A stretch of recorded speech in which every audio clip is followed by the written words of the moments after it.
Welcome, everyone, to this presentation on mastering comprehensive Rust.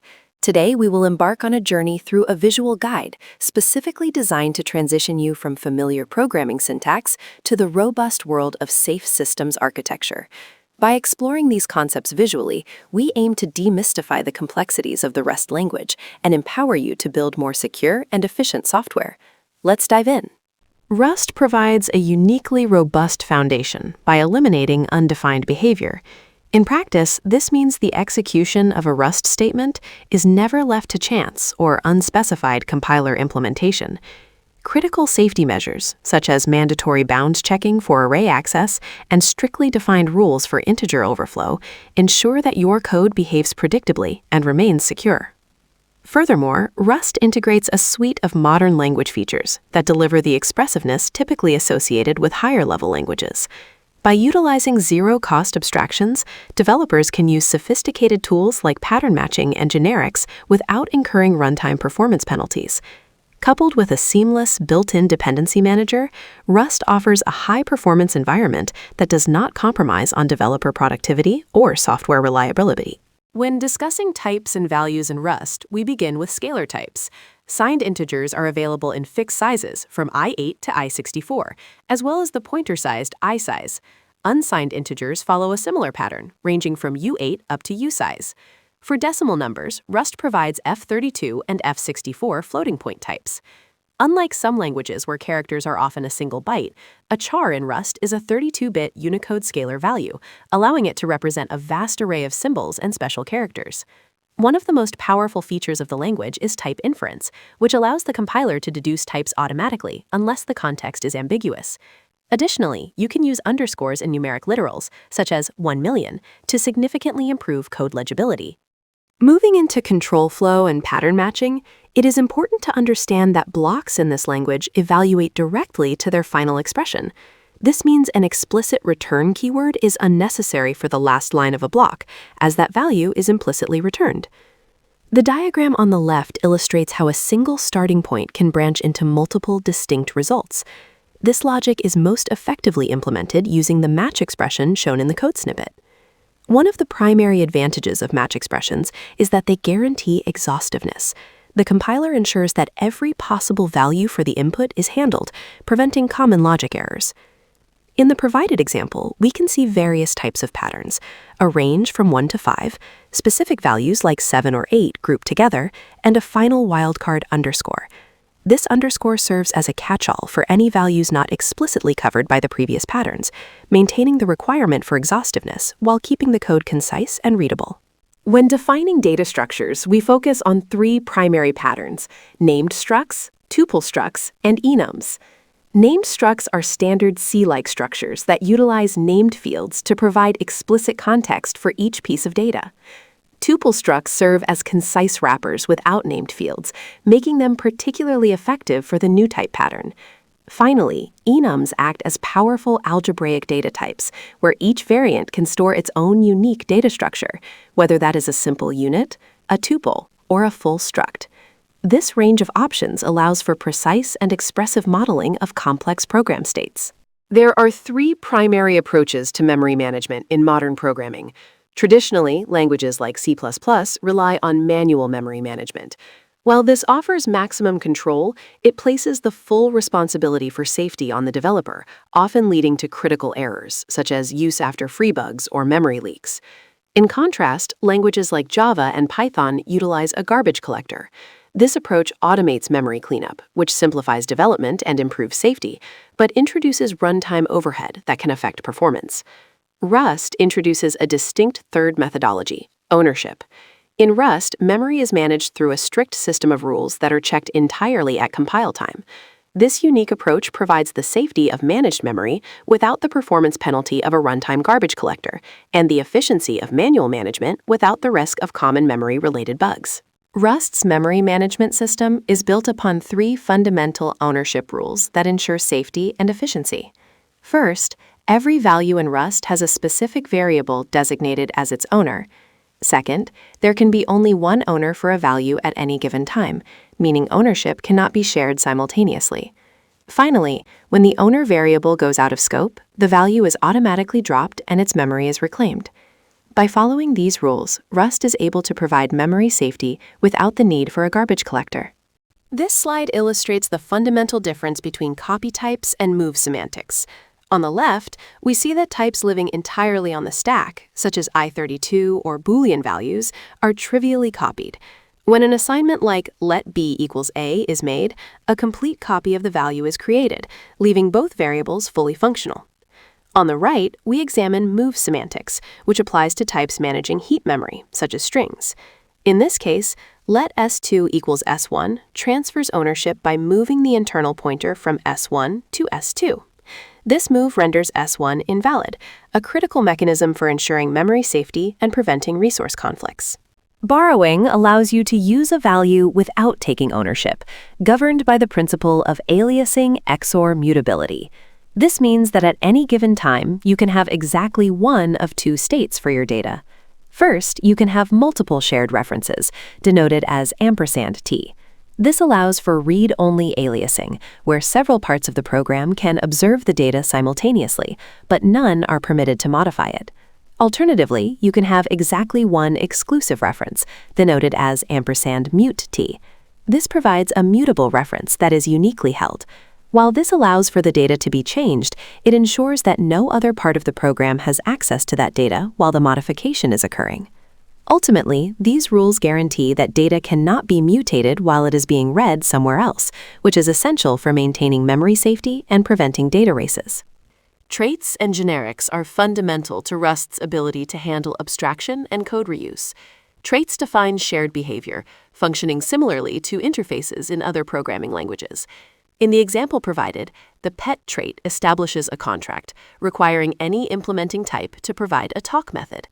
Generics allow functions to operate on multiple types, but we often need to restrict those types to ensure they possess specific capabilities. This is achieved through trait bounds. In the min function shown here, the generic type t is constrained by the ORD trait, ensuring that the function only accepts types that can be logically compared. Together, traits and generics allow us to build modular systems where components fit together precisely based on their defined behaviors. This slide illustrates the two primary dispatching behaviors in Rust: static dispatch and dynamic dispatch. Starting with the top section, static dispatch is generally associated with generics and the impl trait syntax. It utilizes a process called monomorphization, where the compiler generates unique, specialized copies of a function for every concrete type used.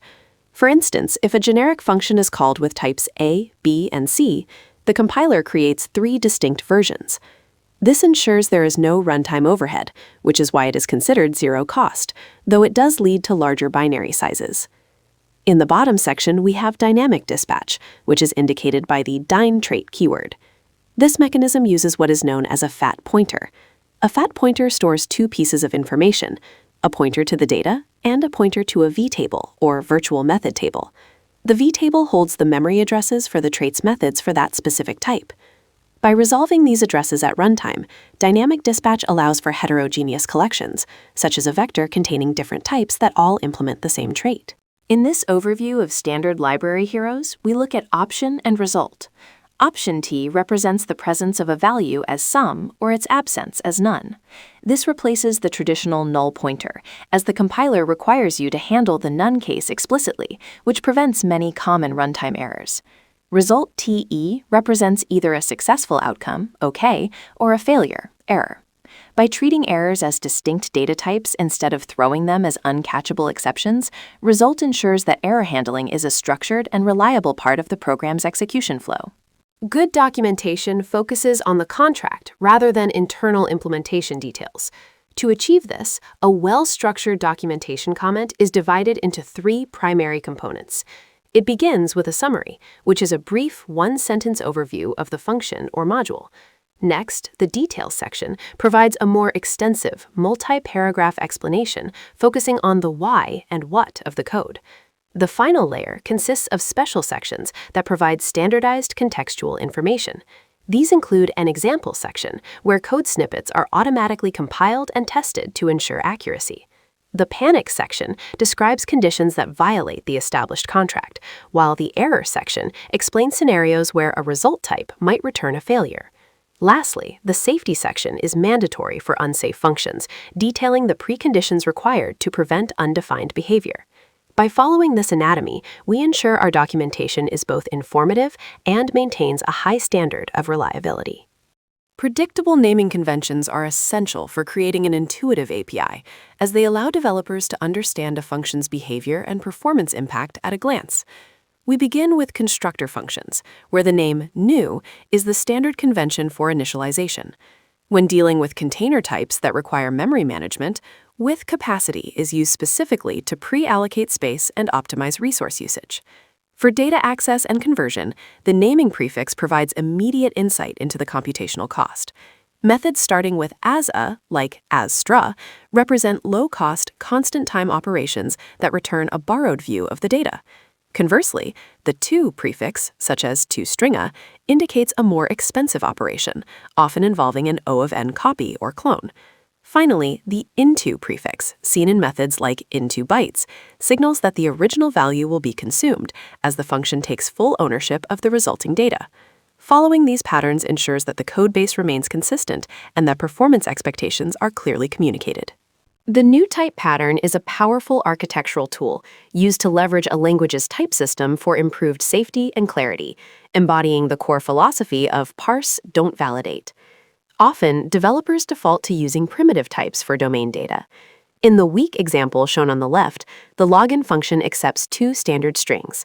This creates a significant risk because it is incredibly easy to swap the username and password arguments by mistake. Since both are technically strings, the compiler remains silent, leading to logic errors that are difficult to track down. By contrast, the strong example on the right utilizes the new type pattern to wrap those primitives in specific tuple structs named username and password. This encodes semantic meaning directly into the code. By constructing these types once through a fallible function, where validation logic is centralized, the mere existence of the type guarantees that the data is valid. Furthermore, this approach transforms runtime errors into compile-time errors.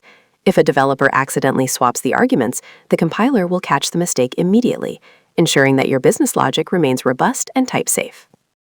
The type state pattern is a powerful design technique that leverages the type system to enforce valid state transitions at compile time. As illustrated in the diagram, we can model a workflow where a request transitions from an unauthenticated state to an authenticated state. By utilizing generic types, such as request unauthenticated, the compiler ensures that methods requiring an authenticated context cannot be called prematurely. This approach makes invalid operations statically impossible. The mechanism relies on consuming the instance of the current state and returning a new instance of the succeeding state. Furthermore, by using phantom data, we can tag these types for the compiler's benefit without incurring any runtime memory overhead, maintaining both safety and efficiency. When designing custom types, there are several common traits you should consider implementing to ensure your data structures are both functional and easy to work with. First, the debug trait is essential for programmer-facing output, providing a standard way to format data for logging and troubleshooting. In contrast, the display trait is intended for end-user readability, allowing you to define a clean, user-friendly string representation. To manage data duplication, the clone trait enables the explicit creation of deep copies, ensuring that you can replicate objects without unintended side effects. Finally, implementing partial EQ and EQ allows for logical equality checks using the double equals operator, which is fundamental for comparing values and utilizing your types within collections or conditional logic. Together, these 4 traits form a robust foundation for any custom implementation. Rust's safety guarantees are its hallmark, but there are times when we must go beyond these boundaries. This brings us to the concept of unsafe Rust. It is important to clarify a common misconception immediately. The unsafe keyword does not turn off the borrow checker or disable any of Rust's other safety checks. Instead, it places more responsibility on the programmer by granting access to 4 specific superpowers that the compiler cannot verify on its own. These powers include, first, dereferencing raw pointers, second, calling unsafe functions or interacting with foreign function interfaces, known as FFI. Third, accessing or modifying mutable static variables. And fourth, implementing unsafe traits. By using an unsafe block, you are essentially informing the compiler that you have manually verified that the memory safety rules are being followed. You are stepping outside the protective vault of safe Rust to perform low-level operations, accepting the risk and the requirement for rigorous manual verification. Safety preconditions are an essential component of working with unsafe APIs.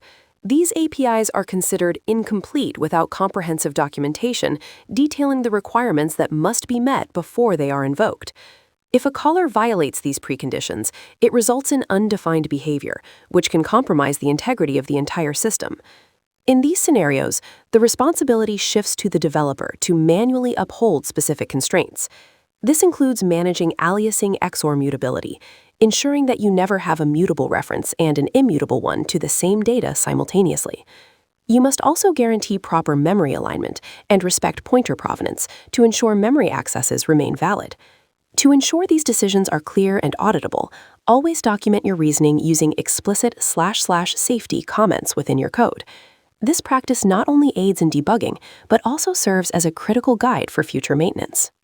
Interoperability and pinning are essential components of Rust's ability to work within diverse software environments. Rust offers seamless integration with C and C++ through its foreign function interface. By utilizing tools like BindGen for C and CXX for C++, developers can effectively wrap unsafe foreign functions into safe Rust abstractions, maintaining the language's core safety promises while leveraging existing codebases. Complementing this is the concept of pinning. While most Rust types are designed to be safely moved in memory, certain scenarios, such as self-referential structs in asynchronous runtimes, require data to remain stationary. The pin wrapper provides a critical guarantee that the underlying data will never move again, ensuring memory safety for these complex structures. Soundness is the ultimate goal when writing Rust code. This fundamental principle ensures that our programs are incapable of triggering memory safety problems. While safe Rust is sound by default, the use of unsafe Rust places a critical responsibility on the developer. Any unsafety must be encapsulated perfectly within a safe interface. This means that no possible input from a safe caller should ever be able to violate Rust's core memory guarantees. To achieve this, we must design for predictability, leverage the strengths of the type system, and focus on building sound foundations for every component of our architecture.